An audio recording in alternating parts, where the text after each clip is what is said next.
Hello friends, I am Karna Sharma from Krishna Coaching. Today I am going to teach you first lesson of class 12th.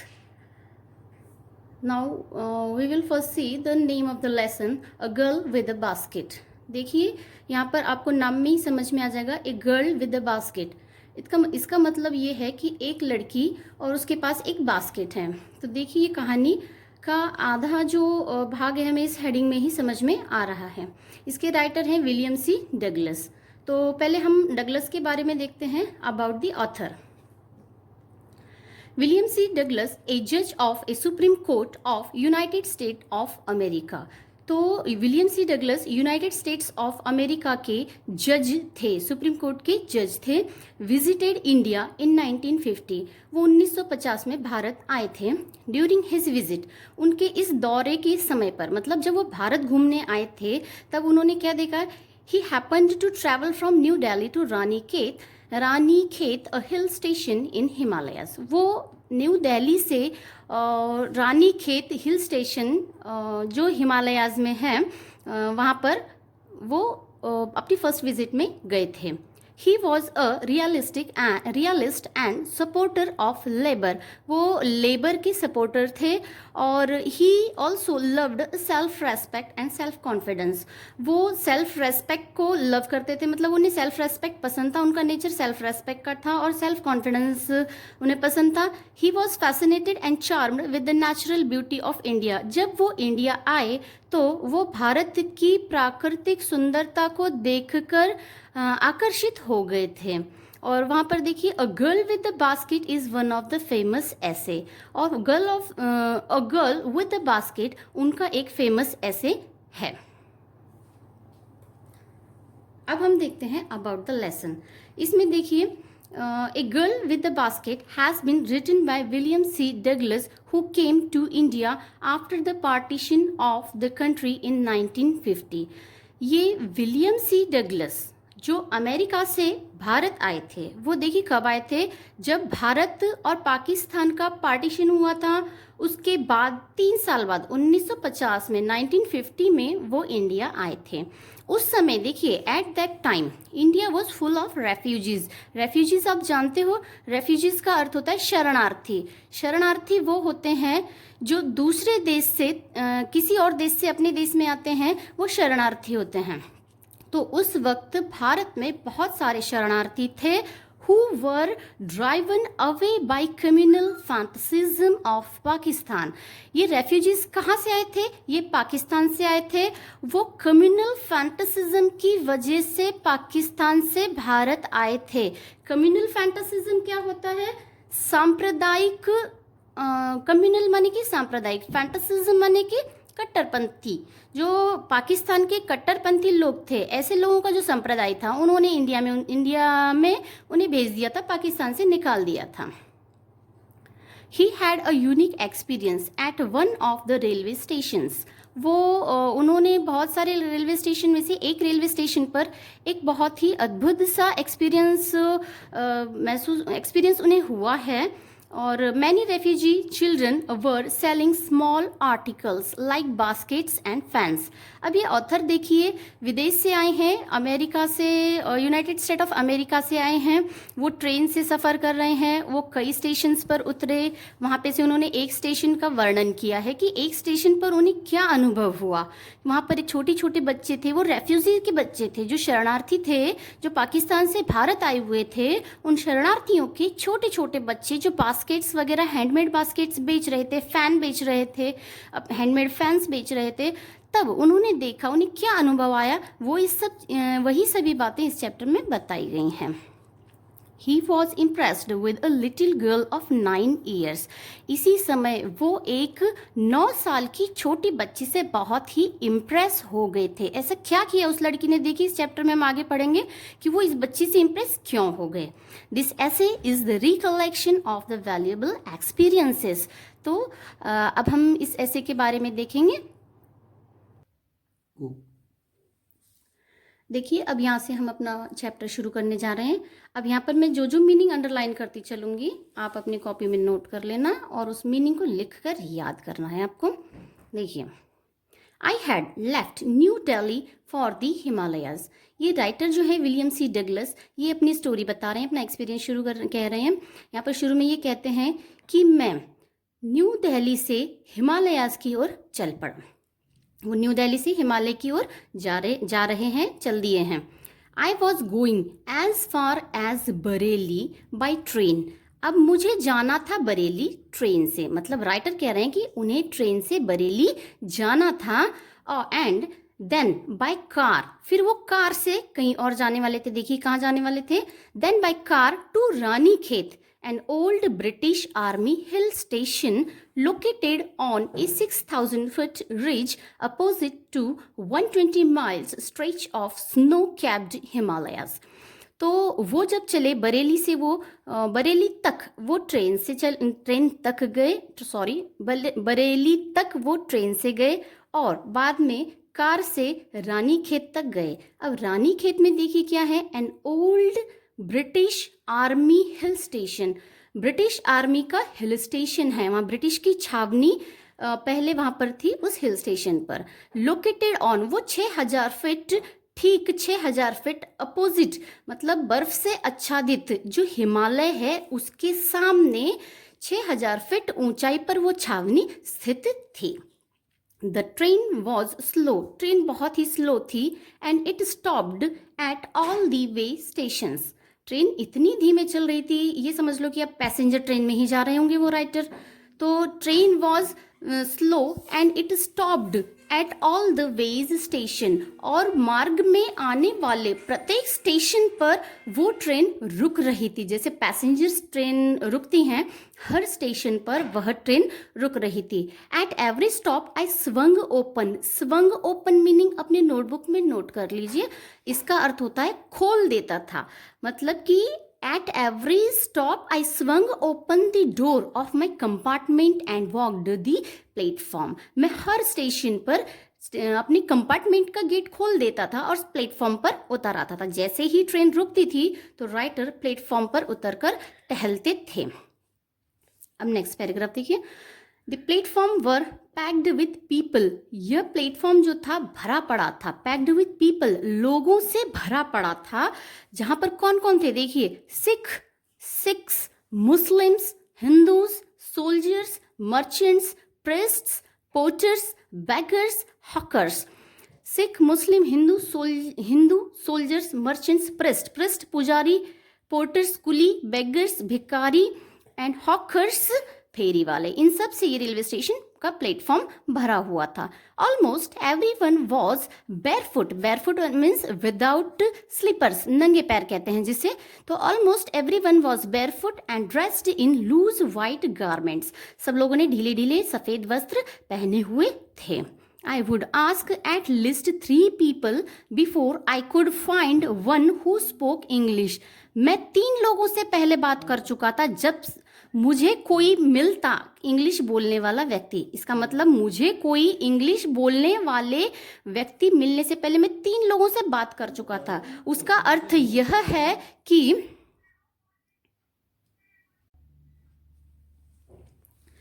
the platforms were packed with people, Sikhs, Muslims, Hindus, soldiers, merchants, priests, porters, beggars, hawkers. ये पूरा platform जो था packed with यानी कि भरा हुआ था लोगों से। वो लोग कौन कौन से थे उसमें, सिख थे, मुस्लिम थे, हिंदू थे, कुछ सोल्जर्स भी थे उसमें, कुछ व्यापारी भी थे, पुजारी थे, कुली थे, भिखारी थे और फेरी वाले थे। इन सब लोगों से ये प्लेटफॉर्म भरा हुआ था। Almost everyone was barefoot and dressed in loose white garments. लगभग वहाँ पर सभी barefoot यानी without slippers, जिसे हम कहेंगे नंगे पैर थे। वहाँ पर लगभग सभी लोग नंगे पैर थे and dressed in loose white garments. और वो loose white garment पहने थे, सफ़ेद ढीले ढाले वस्त्र पहने हुए थे। I would ask at least 3 people before I could find one who spoke English. मतलब कि मुझे ऐसा कोई व्यक्ति, इंग्लिश बोलने वाला व्यक्ति मिलता, उससे पहले मैं 3 लोगों से बात कर चुका था। अर्थात उन 3 लोगों को इंग्लिश नहीं पता थी, वो इंग्लिश नहीं जानते थे। तो मैं एक व्यक्ति ढूंढने से पहले 3 व्यक्ति देख चुका था जिन्हें इंग्लिश बोलनी नहीं आती। एट लास्ट उन्हें एक व्यक्ति मिल ही गया जो इंग्लिश बोल पाता। who could talk world affairs and every major topics the news of the day produced. We could talk world affairs, ताकि हम बात कर सके संसार के जो मामले हैं, लेटेस्ट जो मामले होते हैं संसार के, वो सभी मामलों के बारे में हम बात कर सके. एवरी मेजर टॉपिक, किसी बड़े टॉपिक पर हम बात कर सके. The news of today produced, आज के समाचारों पर हम बात कर सके. तो अंग्रेजी बोलने वाला ऐसा व्यक्ति मुझे एक मिल गया. In this way, I was trying to get a feel of the pulse of nation. इस प्रकार, in this way, इस प्रकार, I was trying to get a feel of pulse of nation.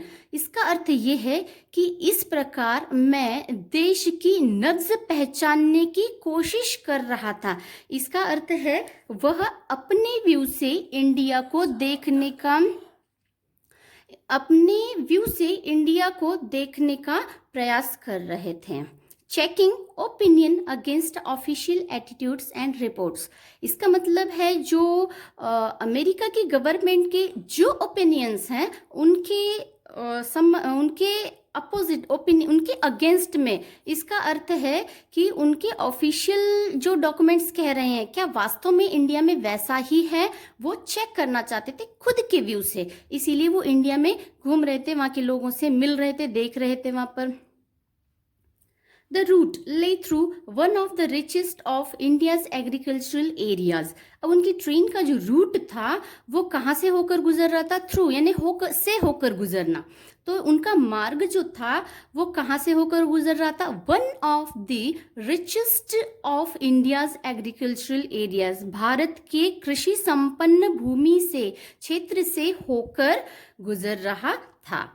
This was the plain of upper Ganga river. ये गंगा नदी के जो मैदान थे उसका ऊपर का हिस्सा था. मतलब अब देखिए यहाँ पर जो राइटर हैं वो अपने मार्ग का वर्णन कर रहे हैं कि वो मार्ग में क्या क्या देखते हुए जा रहे थे. तो मार्ग में उन्होंने देखा गंगा नदी के मैदान देखे, जहाँ पर ऊपरी हिस्सा मैदानों का देखा है. अब वो वहाँ का वर्णन कर रहे हैं. 1000 feet above sea level but tropical. वो जो कितना ऊंचा था ये गंगा रिवर का जो प्लेन है, 1000 feet अबव सी लेवल, समुद्र सतह से 1000 feet ऊंचा ये मैदान था. बट ट्रॉपिकल, परंतु उष्ण ही था. यहाँ पर क्या था? उष्ण मौसम था, उष्णता थी यहाँ पर. The Ganga was brown silt. Ganga नदी जो है वो उसके अंदर ब्राउन सिल्ट थी, मतलब भूरे रंग की रेती थी गंगा में. स्वालो माने कि उमड़ना. Swallow with flood of waters, वो बाढ़ के पानी से गंगा नदी उमड़ रही थी. गंगा नदी में इतना पानी था, वो नदी का वर्णन कर रहे हैं यहाँ पर कि गंगा नदी में इतना पानी था कि वो बाढ़ के पानी से नदी उमड़ रही थी. Its overflow inundating thousands of acres of rice. इसका मतलब ये है कि thousands of acres of rice, यानी जहाँ पर चावल की अच्छी पैदावार होती है, ऐसी भूमि को ये गंगा नदी डुबो रही थी. मतलब गंगा नदी का पानी ऐसी उपजाऊ भूमि को डुबो रहा था. To the north were jungles, great expanses of grass, higher than man's head and unbroken except for an occasional clump of trees. Trees, the home of tigers, elephants, pythons and cobras. यहाँ पर देखिए to the north, उत्तर की दिशा में जंगल थे, और वर jungles great एक्सपांसेस of grass, उसमें बहुत अधिक घास थी, मतलब बहुत घास बढ़ी हुई थी उस जंगल में. नॉर्थ साइड में काफ़ी घास थी. एक्सपांस माने कि विस्तार, काफ़ी घास का विस्तार वहाँ पर हो रहा था. और वो घास की ऊंचाई बताइए, higher than a man's head, एक मनुष्य के, एक आदमी के सिर से ऊंची ऊंची वो घास हो उठी थी. ये घास काफ़ी ऊंची ऊंची थी. Man's head and unbroken except for occasional clump of trees. Unbroken का अर्थ यहाँ पर क्या है, अटूट। अटूट का अर्थ है कि जितनी दूर आप देखते जा रहे हैं उतनी दूर आपको केवल घास ही घास नजर आ रही है, ऊंची ऊंची घास नजर आ रही है। अटूट, अनब्रोकन माने कि अटूट, और जहां तक आप देख रहे हैं वहां तक, जहां तक आपकी नजरें जा रही हैं वहां तक उसे घास ही घास नजर आ रही है। एक्सेप्ट, सिवाय, मतलब कहाँ नजर नहीं आ रही है, केवल सिवाय किन जगहों के, for an occasional clumps of trees. Clumps माने कि गुच्छे, कहीं कहीं वहां पर थोड़े थोड़े पेड़ के गुच्छे नजर आ रहे थे। Trees, the home of tigers, शेर, होम ऑफ टाइगर्स, टाइगर्स के होम नजर आ रहे थे। एलिफेंट्स, पैथॉन्स, अजगर, एंड कोबराज वहां पर दिखाई दे रहे थे। बाकी वहां पर घास ही घास नजर आ रही थी। Everywhere else there was flat land running to the horizon। horizon जानते हैं, क्षितिज। तो क्षितिज वो होता है, हम जब देखते हैं दूर तक किसी मैदान में खड़े होके तो ऐसा दिखाई देता है जहां पर जमीन और आसमान मिल रहे हैं, वो क्षितिज होता है। इसे इंग्लिश में कहते हैं हॉरिजॉन। तो everywhere else there was a flat land, हर जगह फ्लैट लैंड थी, मतलब मैदान थे। Running to the horizon, horizon तक वो मैदान ही मैदान दिखाई दे रहे थे। But dotted here and there by the scattered banyan trees, sacred banyan trees. वहाँ पर जहाँ पर देखो वहाँ पर हॉरिजन तक मैदान ही मैदान दिखाई दे रहे थे, परंतु इधर उधर वहाँ पर पवित्र बरगद के वृक्ष नजर आ रहे थे। और बाय रोज ऑफ पाकर ट्रीज, और वहाँ पर पाकर ट्रीज की कतारें भी नजर आ रही थी। पाकर ट्री एक ऐसा पेड़ होता है जो बहुत छाया प्रदान करता है, फैला हुआ पेड़ होता है वो। तो पाकर ट्रीज की कतारें भी वहां पर नजर आ रही थी। मतलब देखिए राइटर यहाँ पर वर्णन कर रहा है उन्हें रास्ते में क्या क्या दिखाई दे रहा है। उन्हें पहले तो एनिमल्स वगैरह दिखाई दिए, उसका उन्होंने वर्णन किया है। फिर वो ट्रीज का बता रहे हैं, एक सेक्रेड ट्री मिला दिखा है उन्हें वहां पर, और पाकर ट्रीज एक रोज में दिखाई दे रहे हैं। Shaped like elms and having thick twisted trunk. Elm भी एक वृक्ष है, बहुत बड़ा वृक्ष होता है ये, और वो जो पाकर ट्रीज है वो एल्म वृक्ष के समान दिखाई दे रहे थे। And having thick twisted Trunks, उनकी जो ट्रंक्स थी, उनकी जो शाखाएं थी पेड़ की, वो कैसी थी, ट्विस्टेड। ट्विस्टेड मतलब उसमें थोड़ी सी इठी हुई थी। पेड़ की शाखाएं सीधी सीधी नहीं होती, जैसे ये पेंसिल दिखाई दे रही है बिल्कुल सीधी है, ऐसी नहीं होती है, वो थोड़ी सी इठी हुई ऐसी शाखाएं पेड़ की नजर आ रही थी। ट्विस्टेड माने इठी हुई शाखाएं थी। अब देखिए आगे, hot humid air was moving in from the south west, south west से गरम गरम हवाएं चल रही थी।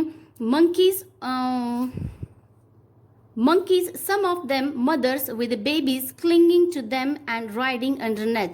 कुछ मंकीज थे, मंकीज में भी वो मदर मंकी थी जिनके बेबीज उनसे चिपके हुए थे। क्लिंगिंग माने चिपकना, हमने देखा है जो मदर मंकी होती है उनके बेबी उनसे चिपके हुए होते हैं, तो क्लिंगिंग मीन्स चिपकना। तो राइटर वही कह रहे हैं कि मंकीज मदर थी, उनके बेबीज उनसे चिपके हुए थे नीचे की ओर में। राइडिंग अंडरनेथ, नीचे की ओर उनके पेट पर जैसे चिपके हुए होते हैं, वो बच्चे थे वहां पर।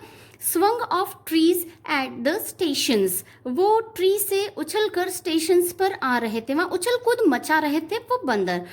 लुकिंग फॉर फूड, और वो खाने की तलाश कर रहे थे। The villages we passed had walls made of mud mixed with water and cow dung। जिन विलेजेस से हम गुजर रहे थे, had walls, वहाँ की दीवारें कैसी थी, देखिए वो विलेज में जो झोंपड़ियाँ होती हैं उनकी दीवारें कैसी होती हैं उसका वर्णन यहाँ पर लेखक कर रहे हैं। had walls made of mud mixed with water and cow dung, उनकी दीवारें कीचड़ और काउडंग, मतलब कि इसे काउडंग को हम कहेंगे गोबर, तो गोबर और कीचड़ से बनी हुई दीवारें वहां की झोपड़ियों की थी। Their peaked roofs were thatched bundle of grass tied off bamboo poles। Their peaked roofs were thatched, उनकी जो ऊपर की जो छत थी, उन झोपड़ियों की जो छत थी, were thatched, उन पर छप्पर जो था वो किस चीज का बना हुआ था, bundle of grasses tied to bamboo poles, एक बाम्बू से घास के बंडल बना बनाकर बांध दिए थे। जैसे झोपड़ी में करते हैं कि एक बाम्बू होता है, बाम्बू लगा देते हैं इस प्रकार से, ऐसे ऐसे ऐसे, और उसमें फिर घास के जो बंडल्स होते हैं वो बांध देते हैं, तो ये झोपड़ी का छप्पर बन जाता है। इसी प्रकार से bundle of grass mixed tied to bamboo poles stretched across the rafters. यहाँ पर देखिए, राफ्टर्स का अर्थ होता है बल्ली, बल्ली जो होती है बांस बल्ली जो, तो वो बल्ली तक बंधे हुए थे। That day, the pumpkin vines that grew over them were in bloom. अब उन झोपड़ियों पर देखिए, राइटर की नज़र कहाँ कहाँ पर गई है, देखिए उस झोपड़ी पर पंपकिन की वाइन्स भी थी, कद्दू की बेल थी, जो कद्दू कहते हैं, कद्दू की बेलें भी उन झोपड़ियों पर लटक रही थी। That grew over them, उन पर क्या उगा हुआ था, grew माने कि उगना, over them उन पर उगा हुआ था, क्या था, were in bloom trailing streaks of yellow over drab walls। उनके ऊपर मतलब वो पंपकिन वाइन्स थी, उनके ऊपर ब्लूम माने कि फूलों का खिलना, जैसे कि कहते हैं, तो फल खिलने से पहले उस पर फूल आते हैं, तो उन पर फूल खिले हुए थे।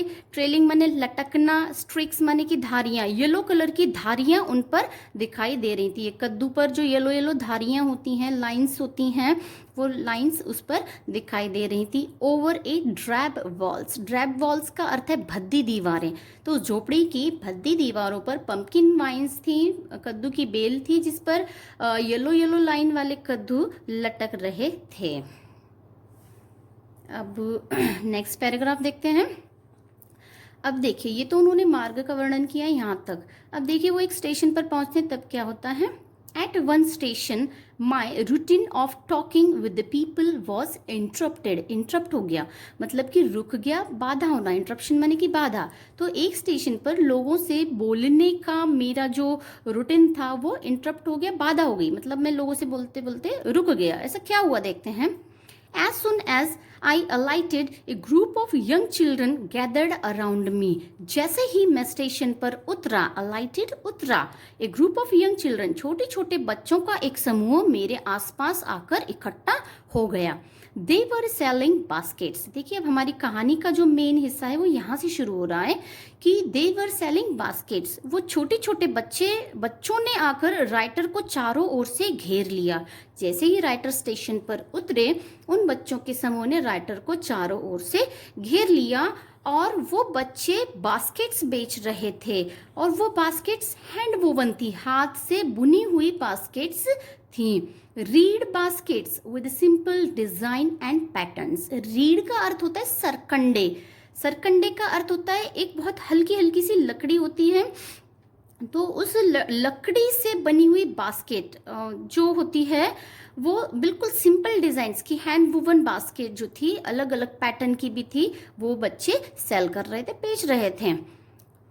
They held the baskets high, shouting words I did not know but conveying unmistakably their desire.